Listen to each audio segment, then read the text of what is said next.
guys like Fauci get up there and start talking, you know, he doesn't know anything really about anything. And I'd say that to his face. Nothing. The man thinks you can take a blood sample and stick it in an electron microscope, and if it's got a virus in there, you'll know it. He doesn't understand electron microscopy, and he doesn't understand medicine, and he should not be in a position like he's in. Most of those guys up there on the top are just total administrative people, and they don't know anything about what's going on. If Fauci wants to get on television with somebody who knows a little bit about this stuff and debate him, he could easily do it, because he's been asked.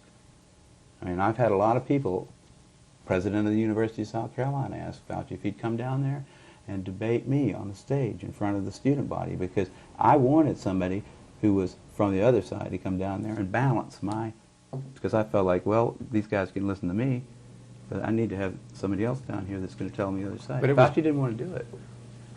I don't have to answer to anybody for money. See, I don't work for some organization like that Tony Fauci happens to be the head of. The number of cases reported went up epidemically, you know, exponentially, because the number of tests that was done went up exponentially.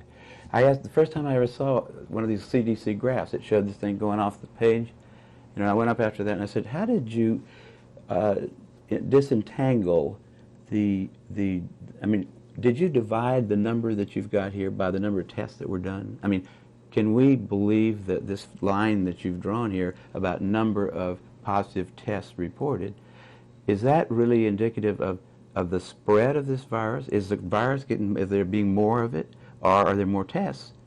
If you divide by the number of tests you do, you don't get any kind of a curve going up. It's just, those guys have got an agenda, which is not what we would like them to have, being that we pay for them to take care of our health in some way. They've got a personal kind of agenda. They make up their own rules as they go. They change them when they want to, and they smugly, like Tony Fauci, does not mind going on television in front of the people that pay his salary and lie directly into the camera. I mean, Did you ever meet Linus Pauling?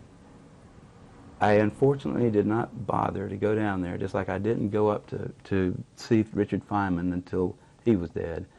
Those were two people I wish I had just said hi. I'd just like to shake your hand because you were cool people. I knew Linus Pauling for a long time, and I found it interesting that of all the Nobel laureates in the United States and around the world, he, having two unshared, and I'm not aware of any other American to have two unshared Nobel Prizes, was never respected again by mainstream medicine or science when he supported that vitamin C could cause an improvement in people with terminal cancer. And I watched how all of his funding dried up, even though he was one of the founding members of the National Academy of Science. He couldn't even get a grant from them. And it took him almost 14 years just to get a mediocre grant to study cancer. Even when the Mayo Clinic supposedly reproduced his results that he had obtained at the Vale of Leven Hospital in Scotland, where he and Dr. Ewan Cameron took a group of terminally ill cancer patients, divided them in half, gave half 10,000 milligrams of vitamin C every day of their life. Another group got a placebo, and there was a statistically significant improvement in the people who were receiving vitamin C.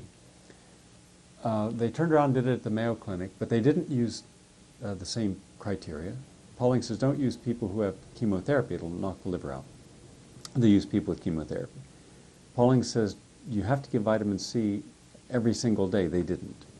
And so it was not the same study, yet they published it saying they duplicated his work. Then when they went to publish the results of what is a terribly flawed study, they didn't even give him the courtesy of saying, here's the results, would you like to examine it? And all he was given was a letter to the editor of New England Journal of Medicine long after the study. And I saw at that time how you can take one of the best and brightest in America, much as they did our greatest living scientist of the century, who was destroyed, Dr. Andrew Ivy. There was never a scientist who's been more cited in the scientific literature than Dr. Ivy. He was a jurist, he was a physician, he was a scientist, he was everything. But he supported carbamazepine, and he supported carbamazepine in a correct manner, and they destroyed him.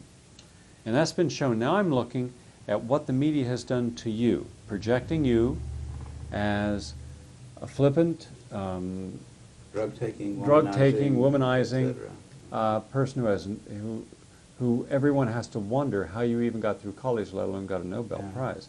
And I'm thinking, my God, haven't we learned? Haven't we learned from Andrew Ivy and Linus Pauling and Peter Duesberg what they'll do to the best and brightest? Well, you know, you can't expect the sheep to really respect the best and the brightest. They don't know the difference, really. I mean, I like humans. Don't get me wrong, but basically, the vast majority of them do not possess the ability to judge who is and who isn't a really good scientist. I mean, that's a problem. That's a main problem, actually, with science, I'd say, in this century, because science is being judged by people, and funding is being done by people who don't understand it. I mean, I'm sure a lot of people could sit down with Linus Pauling and not realize that he was a brilliant man. I mean, most people wouldn't know him from, you know, somebody who you know, just was a little taller or something. I mean, nobody knows Richard Feynman.